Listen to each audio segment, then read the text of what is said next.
Fox Peter Baker Dog. I'm approaching your field at 5,000 feet.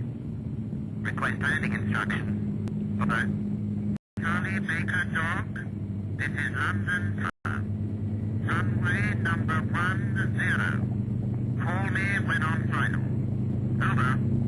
London Tower. This is Charlie Baker Dog. Roger. Out.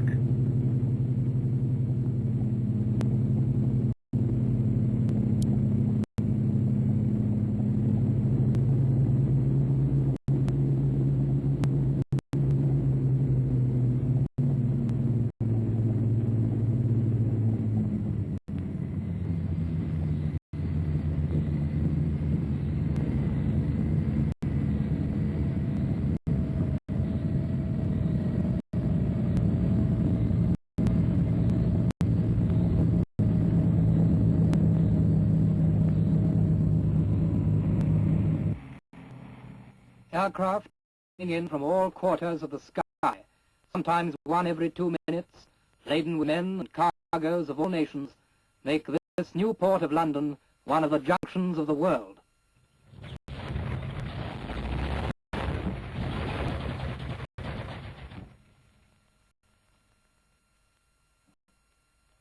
They call it Heathrow locally. A few years back it was 7 square miles, quiet Middlesex countryside. It was in April 1944 that history came to these country fields. An airport was required to finish off the Japanese, an airport for heavy, far-flying aircraft.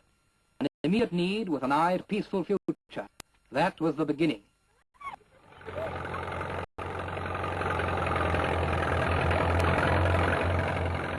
And the landscape was changed and the past obliterated.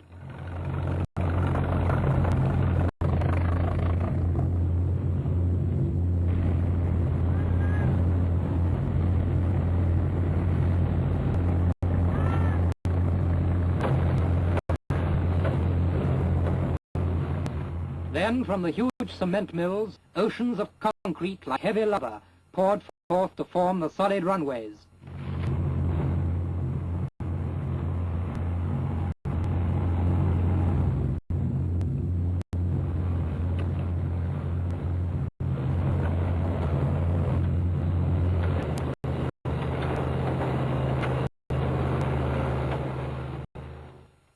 Specimens of the concrete are tested to destruction point, machines which develop pressure of over 50 tons per square inch.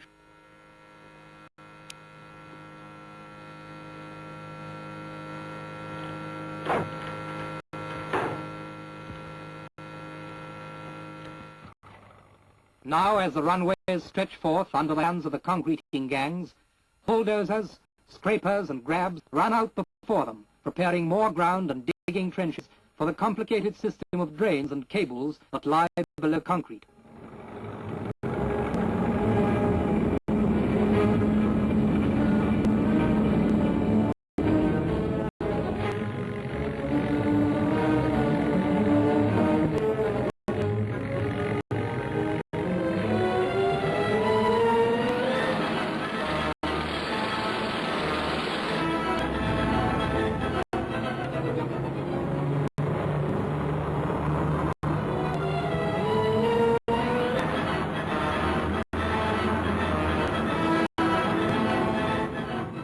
At the end of 1945, number 1 runway was complete. On this first day of the new year, this proving flight starts off from Heathrow, which will be the future civil airport of London. And it takes off from the finest runway in the world.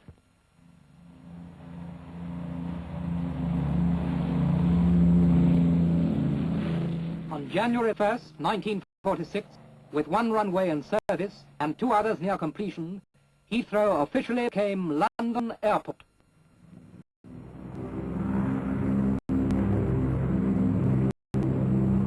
Thus, in under 2 years, British engineers had built and were operating one of the largest civil aerodromes in the world. But those were still pioneer days, and it was a time of flux and improvisation. Marquees, caravans, RAF huts were the airline offices, custom sheds, and passenger lounges in those days.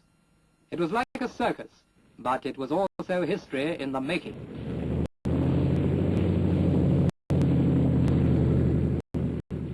The local inhabitants, however, see things from a different angle. To the older ones, it must have seemed strange indeed to see giant aircraft roaring down paths that once they knew as pleasant loitering lanes.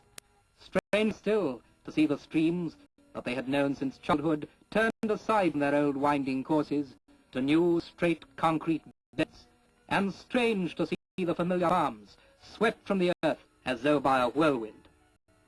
And surely the unkindest cut of all, a few of their pubs may have to go. But for many, it has meant changes of different kind, and a lot have found work on the site, for the port is still building.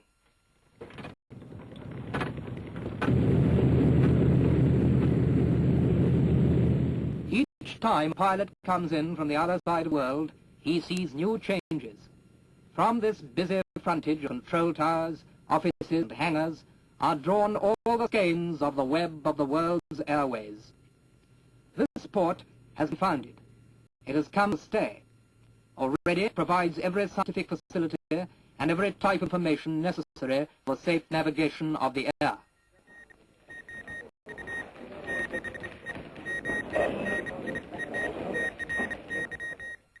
But fog and mist, wind and rain, these are the chief hazards of the air. That office is in touch with weather stations all over the world. But no matter how evil the weather, how thick the sky with fog or cloud or rain, there is still the airport's magic eye, which sees the pilot safely to land.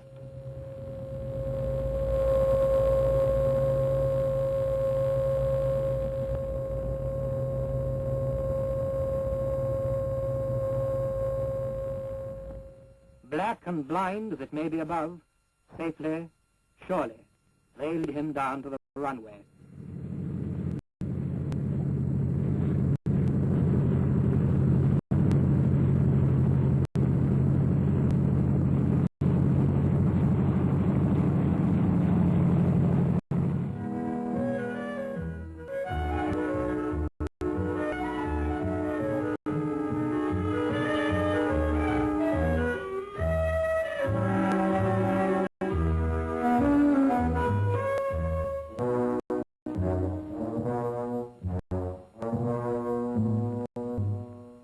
This now is London's airport. Out of the sky and into the sky, day and night the travellers come and go. Last year it 400,000. Next year it will be many more. All this requires careful, intricate and precise organization, difficult enough under best conditions.